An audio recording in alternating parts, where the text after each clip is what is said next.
ይቺ የ3 ዓመት ብላቴና ወላጆቿን በ3 ዓመቷ የተወች ምን አይነት መናኝ ነች በሞቴ። አባቶቻችን ሲነግሩ ወደ ቤተ መቅደስ ሐናና ኢያቄም ሲያስገቧት ከሞጎቷ ከናፍቆቷ ከትኩረቷ ከመመሰጧ የተነሳ ዞር ብላ እንኳን ወላጆቿን አላየችም ይላሉ። ምናኔን በ3 ዓመቷ የጀመረች ምን አይነት አስደናቂ ቅድስት እናት ነች። ዓለምን ሁሉ በልጅነቷ የተወች።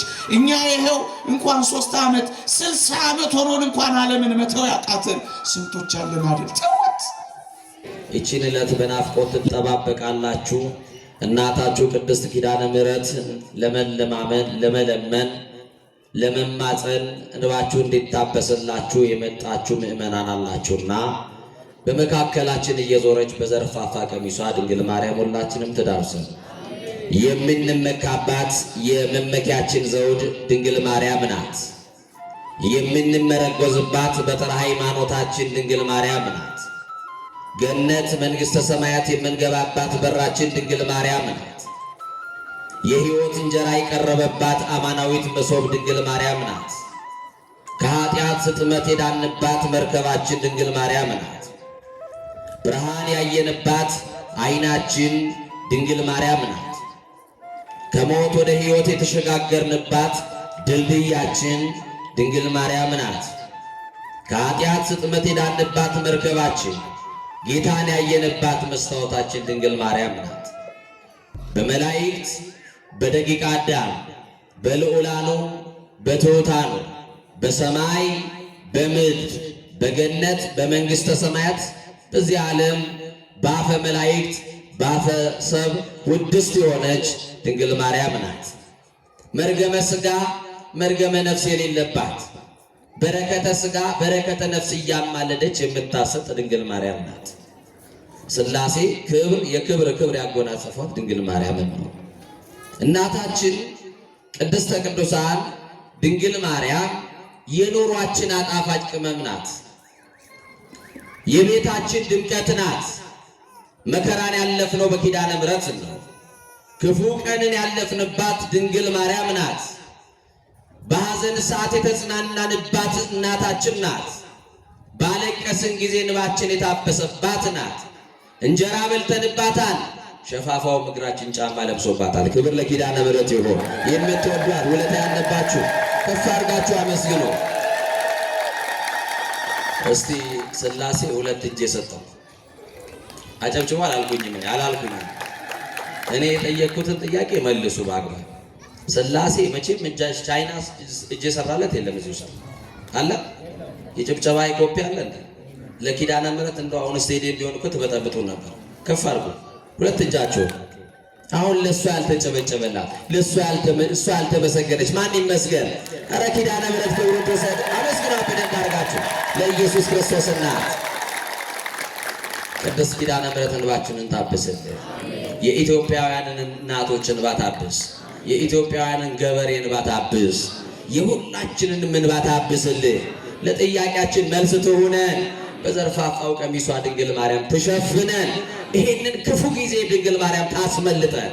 በአንዲት ጠባብ ማህፀን በአንዲት የ15 ዓመት ብላቴና በአንድ ምስኪን ከድሆች ቤት የተገኘች አስደናቂ እናት፣ ምስኪን እናት ጠባብ ማህፀን ውስጥ ስፋቱ የማይገለጽ ርቀቱ የማይነገር ርቀቱ ቃላት የማይገልጸው ሰፊው በጠባቡ የተወሰነው በማርያም ማህፀን ውስጥ ነው። ለዚህ ነው የመቅደስ ታቦት ብሎ አንድ ጊዜ ብቻ ይሄ ነገር የተገለበጠው እንጂማ መቅደስ እኮ ነው በታቦት ውስጥ የሚያድረው። ወገኖች አያችሁ፣ ሰፊ የሆነው መለኮት ጠባብ በሆነችው የዚች ብላቴና ሰውነት እንደምን ተወሰነ? ይህ እኮ ይደንቃል። ዓለሙን ሁሉ የያዘ በዚች ማህፀን እንዴት ተያዘ? ኃያል ሆኖ ገብቶ ደካማ ሆኖ ወጣ። እንዴት ይደንቃል! ዝምተኛ ሆኖ ተናጋሪ ሆኖ ወጣ፣ እንዴት ይደንቃ! ባለጸጋ ሆኖ ገባ፣ ድሃ ሆኖ ወጣ፣ እንዴት ይደንቃል!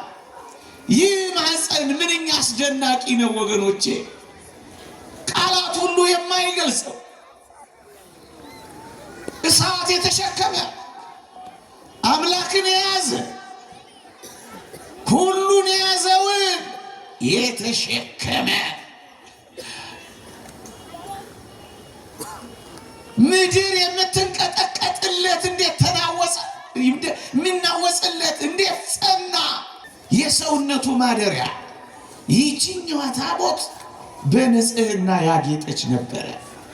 ያችኛዋ በወርቅ ይችኛዋ ወርቅ በሆነ ንጽህና ምን ባልሆነው የምኞት ፍላጻ ባልነካት፣ ምን ባልሆነው የፈቃድ ፈቲው ባልጎዳት፣ ምን በሆነው የወንድ ዘር ባላረፈባት፣ የአዳም በደል ባልነካት፣ በሐሳቧ በንግግሯ በልቧ በህሊናዋ በደል ያልተገኘባት ንጹሕ ወርቅ ይህቺ ታቦት ቅድስት ድንግል ማርያም ካልሆነች ሌላ ማን ናት? ታቦት በመቅደስ እንደኖረች በመቅደስ 12 ዓመት ሙሉ የኖረች ታቦታችን አንዷ እመቤታችን ቅድስት ድንግል ማርያም እኮ ነች። ለዚህ እኮ ነው እግዚአብሔር ባወቀ በቤተ መቅደስ ያኖራት እውነተኛዋን ታቦት ሊያመጣት እኮ ነው ወገኖቼ። መቅደሲቱ ወደ መቅደስ ገባች፣ ታቦቲቱ በመቅደስ ኖረች። በመቅደስ የኖረች ታቦት ይህች እኮ ናት ያደገች። የተወደዳችሁ ክርስቲያኖች ይህቺ በ3 ዓመቷ ወደ እግዚአብሔር መቅደስና ወደ አስደናቂቱ ታቦት የቀረበች ይህቺ የ3 ዓመት ብላቴና ወላጆቿን በ3 ዓመቷ የተወች ምን አይነት መናኝ ነች በሞቴ! አባቶቻችን ሲነግሩ ወደ ቤተ መቅደስ ሐናና ኢያቄም ሲያስገቧት ከጉጉቷ ከናፍቆቷ ከትኩረቷ ከመመሰጧ የተነሳ ዞር ብላ እንኳን ወላጆቿን አላየችም ይላሉ። ምናኔን በ3 ዓመቷ የጀመረች ምን አይነት አስደናቂ ቅድስት እናት ነች! ዓለምን ሁሉ በልጅነቷ የተወች። እኛ ይኸው እንኳን 3 ዓመት 60 ዓመት ሆኖን እንኳን ዓለምን መተው ያቃተን ስንቶች አለን አይደል? ተወት። ለመናኞች ምርጥ ትምህርት ቤት እኮ ናት ይህች ቅድስት ድንግል ማርያም። ወላጅነትን በልጅነት ማጣት አይከብድም። ይህቺ ቅድስት ድንግል ማርያም ብዙ ነገር እኮ ነው ያጣችው። በመቅደስ የኖረች አልተቀማጠለችም። ቅምጥልነትን ትታለች። ድሎት የለም። የእሷ ሕይወቷ ድሎቷ እግዚአብሔርን ማገልገሏ ሆነ።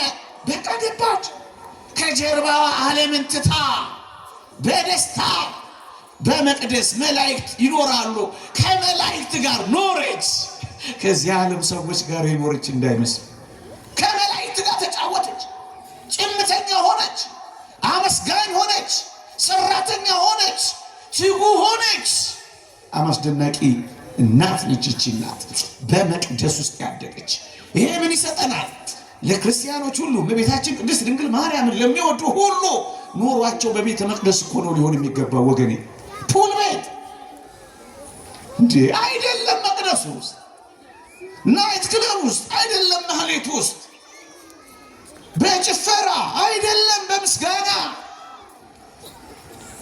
በሕፃንነቷ ዓለምን ከተወች በሽበትና በኩተት ዓለምን አለመተው ምንኛ ያሳዝናል ወገኖቼ። ብዙም ሳታውቅና ሳትረዳ ናቅ ካደረገች ካወቀን ካሰላሰልን ጉዳቷን ከተረዳን በኋላ ከዓለም ጋር መጣበቅ እንዴት ያሳዝናል ወገኔ። ይህቺን ቅድስት ድንግል ማርያምን ከወደዳችኋት ይህቺን ዓለም በጀርባችሁ ናቅ አድርጓት፣ አትጣበቁባት።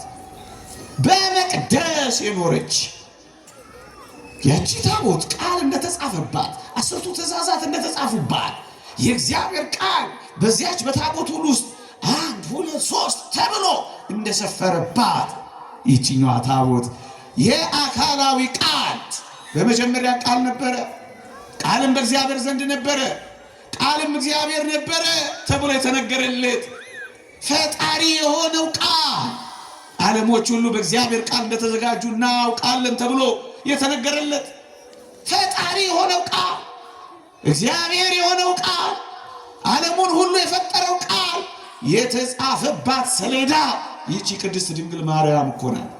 ያቺ ታቦተ ጽዮን በጥላነት ስታገለግል የከረመችው ስታለማምደን የቆየችው አካላዊ ቃል ኢየሱስ ክርስቶስ ለሚጻፍባት ሰሌዳ ለማርያም እኮ ነው። ጥላዋ ያቺ ታቦት፣ አካሏ ይችኛዋ ታቦት ማርያም ናት። ምሳሌዋ ያቺ አማናዊቷ ያቺ ማለማመጃ ይቺ ዋና ምዕመናን ታቦት እግዚአብሔር በደመና አምድ ይወርድባት እንደነበረው የብሉይ ኪዳኗን ታቦት ራሱ እግዚአብሔር የወረደባት ከተማ ምንኛ ታስደንቃለች እቺ ከተማ። ምን አለ ባገኘናት፣ ምን አለ ባየናት፣ ምን አለ አጠገቧ በሆን እንደው እስከዛ እስከ ዕለተ ትንሣኤ እስከ ዳግም ምጽአት እስከ ትንሣኤ ዘጉባኤ ሳይሆን አንዳንዴ እንደው ምን ነው ባገኘናት ባየናት የእግዚአብሔርን ከተማ በጎበኘናት። ለዚህ እኮ ነው ደጋጋ አባቶቻችን በተለይ ሊቅ ቅዱስ አግናጢዮስ መጥተው ለአንበሳ ለቅዱስ ዮሐንስ ሲጽፍለት ታስታውሳላችሁ። ይህቺን እናት ከኔ ጋር ያሉ ክርስቲያኖች ሊያዩዋት ይወዳሉ። ጡቶቿን ለመንካት ከሷ ጋር አንዳንድ ምስጢራትን ለማውራት ይሻሉ። እባክህን ይዘህልና ብሎ ቅዱስ ዮሐንስን ይለምነው ነበር። እባክህ ይዘህልና ከሷ ጋር እናውራ እናሳያቸው ነበር። ለአንዳንዶች እናሳያቸው ነበር ምን እንደምንሆን በዚህች በእግዚአብሔር ከተማ ዳዊት እንዴት እንደዘመረ እኛም ስንዘምር እናሳያቸው ነበር። መዝሙር ይደንቃቸዋል። ለዚህች ከተማ ቅኔ ይደንቃቸዋል። ለዚህች እግዚአብሔርን ለተሸከመች አገር ውዳሴ ይገርማቸዋል። እናሳያቸው ነበር። እግዚአብሔር ራሱ የወረደባት ከተማ የተወደዳችሁ ክርስቲያኖች እግዚአብሔር የረገጣትን ያችን እግዚአብሔር በመለኮት ግርማ በእሳት ስትቃጠል ስትናወጽ የነበረችውን ያችን የሲና ተራራ እንኳን ሰው ተራራ እንኳን ቢነካ ተወግሮ ይሙት ተብሎ ተጽፎ ነበር። አቤት ቅድስት ድንግል ማርያምን የሚነኩ፣ አቤት ቅድስት ድንግል ማርያምን የሚተቹ ያችን ተራራ እንኳን ሰው እንስሳ እንኳን እንደማይነካት ይህችን ተራራ ቀረብ ብለህ በትህትና ጫማህን አውልቀህ እንጂ የምታያት በኩራት በኩፈሳ እንዴት መንካት ይቻላል? እንዴት መንቀፍ ይቻላል? እንዴት ማጥላላት ይቻላል? እንዴትስ ችላ ማለት ይቻላል? ወገኖቼ እንዴትስ ዝም ማለት ሳይለንት ማድረግ ዲሊት ማድረግ ይቻላል? ወገኖቼ ማደሪያው ከተማው አገሩ መናገሻው መንገሻው እሷ እኮ ናት። ታቦት ከማይነቅዝ እንጨት ቀድሞውኑ ከማይነቅዝ እንጨት እንደሚሰራ በደል ኃጢአት ያልተገኘባት ንጽሐ ባህሪዋ ያላደፈባት በጥንት የነበረችውን ሔዋንን ያልወደቀችውን ሔዋንን የምትመስል ያልነቀዘች በደልና ኃጢአት ያልተገኘባት እውነተኛ ታቦትማ ቅድስት ድንግል ማርያም እኮ ናት። የተወደዳችሁ ክርስቲያኖች ታቦትነቷን እያጎላን እንነጋገር ብዬ ነው። በትሩ አብባ የተገኘች አሮን ያችኛዋን ታቦት ሲያገለግላት ሲጠብቃት እንደነበረ በትሩ ያበበች ቅዱስ ዮሴፍ ሲያገለግላት የኖረች ይህቺ እኮ ታቦት ስለሆነች እኮ ነው ቅዱስ ዮሴፍ ያገለግላት። ለሌላ ተቃርቦ አንዳንዶች እንደሚያስቡት ለሌላ ነገር የቀረባት የሚመስላቸው እንዴት ያሳፍራሉ ወገኖች። መቅደስ ናት ያገለግላታል ካህን ሆኖ፣ ታቦት ናት ይጠብቃታል ካህን ሆኖ። ታቦት ስለሆነች እንዲጠብቃት እኮ ነው አጠገቧ እግዚአብሔር ያስቀምጠው። አንተ ያለ ጠባቂ አልተዋትም። ያችኛዋን ታቦት ያለ ጠባቂ እንዳልተዋት አሮንን ካህኑን እንዳስቀመጣት ይህቺንም ታቦት ያለ ጠባቂ አልተዋትም። ዮሴፍ የሚባል አንድ ቅዱስ ጻድቅ የሆነ ሰው አጠገቡ አስቀመጠላት። የተወደዳችሁ ክርስቲያኖች ቅዱስ ዮሴፍ አጠገቧ ባይኖር ኖሮ ከየት ነው የጸነሽው ብለው ወግረው ይገሏት ነበር። ለመጠበቅ ነው ያስቀመጣል፣ ለሌላ ነገር እንዳይመስላችሁ። እንኳን አይደለም ንጉሥ የከተመባትን ከተማ እግዚአብሔር ያረፈባትን ዙፋን የአባቶቻችንን ዙፋን እንኳን ማንም አይቀመጥባት። ንጉሱን ከወለደች በኋላ ሌላ መጣች ማለት ምንኛ የሚያሳፍር ሐሳብ ነው ወገኖች። እንዴ አባቶቻችን እኮ ይመንናሉ። ሙሴ እኮ ሐመልማል ከነበልባል ካየ በኋላ እኮ ወደ ቤቱ አልተመለሰም። መንኗል እኮ ወደ ሲና በረሃ ነው የመነነው። ምሳሌዋን አይቶ መለኮት ከስጋ ጋር ስጋ ከመለኮት ጋር መዋሃዱን ያየው ሙሴ ወደ ሚስቱ እንኳን አልተመለሰም ይላሉ ሊቃውንት። በዚያው ነው ሄደው። ታዲያ ቅድስት ድንግል ማርያም እንደገና ወደ ዓለም ትመለሳለች። ይሄ እኮ ግልጽ ታሪክ ነው ወገኖቼ። አይኖቻቸውን ጨፈኑ እንጂ አንዳንዶች፣ ልቦናቸውን ዘጉ እንጂ አንዳንዶች። ቅዱስ ዮሴፍ ወንድ ስለማላውቅ ይህ እንዴት ይሆናል እኮ ነው ያለችው። አንተ ትወልጃለሽ ሲላት እውነትም ቅዱስ ዮሴፍ ለሌላ ግብር የተቀመጠ ቢሆን ኖሮ ከዮሴፍ ነው ቢያንስ ትላለች። ይህች አስደናቂ ቅድስት ድንግል ማርያም በህሊናዋ ድንግል የምንላት ወንድ ስለማላውቅ ይህ እንዴት ይሆናል? ዮሴፍ ኖሮ አዎ ለዚያ ግብር አይደለም የተቀመጠው። ከእግዚአብሔር ምስጋና ቀጥለው አወድሰዋታል። ስለ እንዴ ነገሩን ትንሽ ዞር እናድርገው። ወልደ እግዚአብሔር ለነገሰባት፣ ዲያብሎስ ለተዋረደባት፣ የሰው ልጅ ለከበረባት፣ ወደ ጥንት ቦታው ለተመለሰባት ነገሩን ከፍ ላድርገው።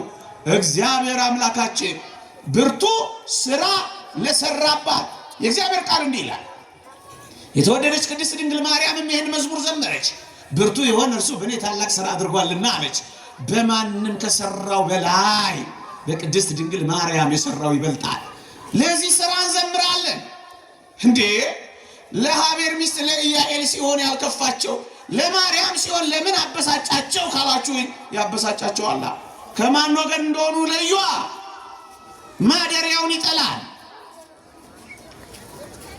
ከዘሯ የቀሩትን ይዋጋል፣ በረድኤቷ የሚጠለሉትን ያጠቃል። ተዋርዶባታል፣ ዋጋውን አግኝቶባታል፣ ወልደ እግዚአብሔር ነግሶባታል፣ ጠላት ዲያብሎስ ተሽሮባታል። ታዲያ ቅኔ ይነሳት ወገኔ፣ መዝሙር ይነሳት፣ ከበሮ ይነሳት፣ ማህሌት ይነሳት። እንዴ ስራዋን እየዘረዘሩ እኮ ነው ያችን ሴት ቅኔ የተቀኙላት ባርቅና ዲቦራ። ስራዋን መመስከር ይነሰን፣ ታምሯ፣ ክብሯ፣ ቃል ኪዳኗ ወላዲተ አምላክ ብቻ መሆኗ እንኳን ዝም አሰኘ። ታማልዳለች አታማልጅ? እንዴት ያሳፍረው! እናት የሰማይ ንጉሥ ንግሥት ተው እንጂ። ለዚህ ነው ፓትርያርክ ሲኖዳ ቅዱስ ዮሐንስ ወንጌላዊን አንድ ነገር ብለውታል። ማርያምን ወደ ቤቱ ሲወስዳት ፓትርያርክ ሲኖዳ ደናቂ ቃል አስከተሉለት። ምን ይላሉ? አንተ ዮሐንስ ወይ ማርያምን የወሰድካት በኑሮ ልትደጉማት የጡረታ ዘመኗ ልታሳምርላት አይደለም፣ የአገልግሎትህ በረከትህ ናት አሉታ። ወሰዷት ይህችን ቅድስት ድንግል ማርያም ወደ ቤታችሁ፣ በረከታችሁ እኮ ናት። መስቀል ላይ የተቀበልናት በረከታችን፣ ብቻችንን እንዳንሆን የተሰጠችን በረከታችን። ጠርጠሉስ ቱርቱሊያን የተባለ ሊቅ ምን እንደሚል ታውቃለህ? ሰው ብቻውን ይሆን ዘንድ መልካም አልነበረም፣ ስለዚህ አዳም ለሴቲቱ ተሰጠ ይልና፣ አሁን ግን እኛ ብቻችንን እንዳንሆን መልካም ስላልሆነ ለሴቲቱ ተሰጠ። ይህችውም ሴት መጀመሪያ ድንግል ማርያም ናት፣ ከዛ ቅድስት ቤተ ክርስቲያን ናት ይላል። ብቻህን አይደለህም፣ ማርያም አለችልህ። እንባህን ታብስልሃለች። እንደ ዶኪማስ ቤት የጎደለ ካለ የምር እሷ ትኑር እንጂ ትሞላልሃለች።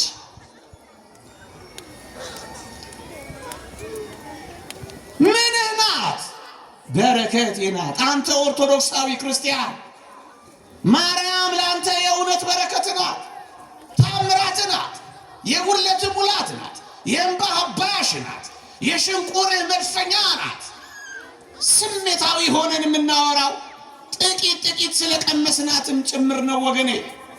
ተርከን ማንጨርሰው ስራ በኦርቶዶክሳውያን ዘንድ አለ።